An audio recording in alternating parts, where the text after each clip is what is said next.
Tsopano tikupatsirani zomwe atolankhani a Zodiac apeza kamba ka vuto la kusowa kwa mafuta limene lavuta dziko lonse la Malawi. Tikunena pano mabizinesi asokonekera, mabizinesi ochuluka akusowa kuti ayenda bwanji kamba ka vuto la mafuta.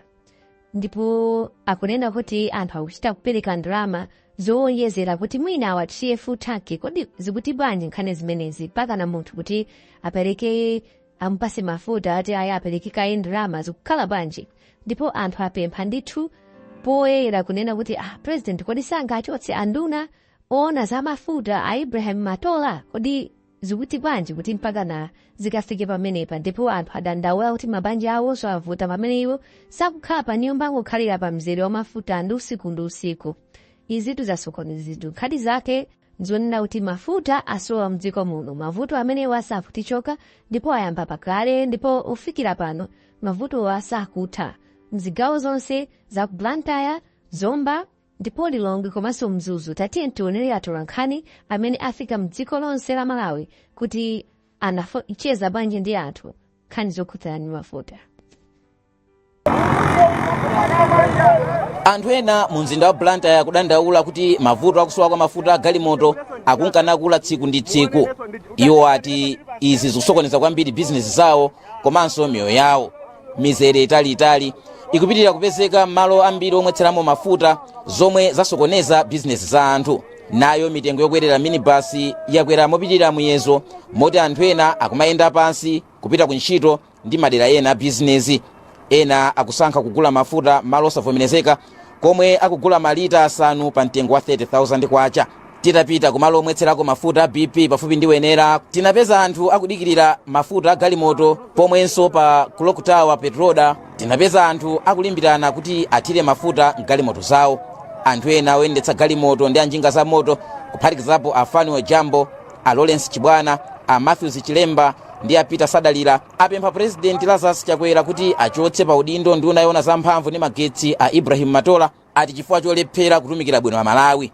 Iwo apemphanso President Chakwera kuti apeze njira za msanga zothetsera mavuto akusowa kwa mafuta galimoto mdziko lino. Dzulo tayambira cham'mamawa kufika madzulo mafuta palibe, akutuza kuti mafuta palibe. Leronso ndimene tikubwera mamawa pano tikufunsa supervisor akuti mafutaso sakudziwa kuti abwera nthawi yanji. Nkhani ya mafuta ikutikhudza kwambiri chifukwa kuti munga ineyo nimagula ntchito ku driving school. Kuyambira Monday sindikuphunzitsa. Tikungokhala malaini ya mafuta kumosagula ayi. Utenga omwe ngapemphe kuboma ngonena kuti siru kupemphaso koma tungonena kuti apange ndi ntchito yawo ndi jude yawo ile athandize zinthu zikhale bwino. Owenso mwina president akanango wachosa minister for sakugwira ntchito yawo. Masiku angapo apitawo ndunayi inavomereza zakukula kwa vutoli ndipo inati ikugwira ntchito molimbika pofuna kuthana nalo. Malo mwa Zodiac ndine Christopher Sande. Galimoto komanso njinga za moto zadzadza malo ambiri omwetsera mafuta a galimoto mdziko lino. Anthu ena ochita bizinesi yakabaza wa njinga ya moto akunkanasakasaka mafuta wa malo osiyanasiyana pomwe vutoli lafika posauzana. Omwe angakwanitse akumakagula mafuta a galimotowa pa msika osavomerezeka. A Justin Kajoni ndi a Valeta Henry ndi ena mwa ochita bizinesi yakabaza wa njinga ya moto omwe tinawapeza akudikirira pa malo omwetsera mafuta a galimoto ku Lilongwe. Iwo akudandaula kuti vutoli likukhudza bizinesi yawo kamba kuti akumakhala pa malo omwetsera mafuta a galimoto nthawi yayitali. Makamaka kumbali makastoma anasiya kukwera njinga masiku ano si ambiri ndikusiyanisa ndi masiku ambuyo panopa adasiya kukwera chifukwa cha kukwera kwa zinthu. Mene anakwerera mafuta tikamagula ku black market ndi makastoma tikamauzaso mtengo ndimotengera ndi mene tagula ku black market kuja makastoma lawo makana sakumakweraso njinga chifukwa chonena kuti mtengowo ife tikumachaja ndi mene mafuta amene akwerera kuma black market. Motengera kuti customer tikamuuzaso muwesa kumunyengerera umuti umazumavurabe nde tumavutika kwambiri chifukwa cha kusowa kwa mafuta. Anthu ena ochita bizinesi yakabaza akufuna boma liyike ndondomeko zothana ndi vutoli ponena kuti kulephera kutero kusokoneza mabanja awo kamba kuti akumakhalitsa malo omwetsera mafuta a galimoto kusiyana ndi pakhomo. Lachiwiri nduna yona za mphamvu a Ibrahim Matola inati boma likuchita chilichonse chotheka chofuna kuthana ndi vutoli. Zuleika Nanguwo, Zodiac. Lilongwe. Lomwe lalowa mwezi wachiwiri tsopano likupitirira kusokoneza ntchito zosiyanasiyana mdziko muno. Tinachezako ndi anthu osiyanasiyana mu mzinda wa Nzuzu amene afotokoza za mavuto amene akumana nawo kamba kakusowa kwa mafuta. Zinthu zili bwinobwino timathira mafuta tank. Fotoka full tank umaziwa amene mwina kumapanga business yako. Kapano pa tumathira mwina 10 liters chifukwa akupatikaniza kuti pasa mafuta ambiri. Amana kuti akugawa kuti alesa mkwane kwina ma 20 liters, 20 liters maziwa ni siku limodzi makhala ataniso athaso. Kwamba mwina timathautuluka ndi 10,000 pa tsiku. Kuti mwina mwake ya bwana 5,000 ifeso tuluke ndi 5,000. Panopo nde zuma khalira mwina tituluka ndi 2,000 tumakhalira pa pampu kudikira mafuta. Achimwene sizikuyenda ndi kuyenda koma. Chocha papa ndili pa ndandanda wa mafuta awa. Cholinga choti ndigule mafuta. Koma papa ndiye business ya imaso kaye chifukwa choti ndikusaka chani mafuta. Maona? Pereka 5,000 akumthirira munthu full tank. Wina akupereka ndalama 50,000 akumuza kuti iya tikuthera pa 40,000. Maona? Koma wachimini basi mwina kuchoka ukalonga auzapereka ka 5,000 akumthirira mafuta 100,000.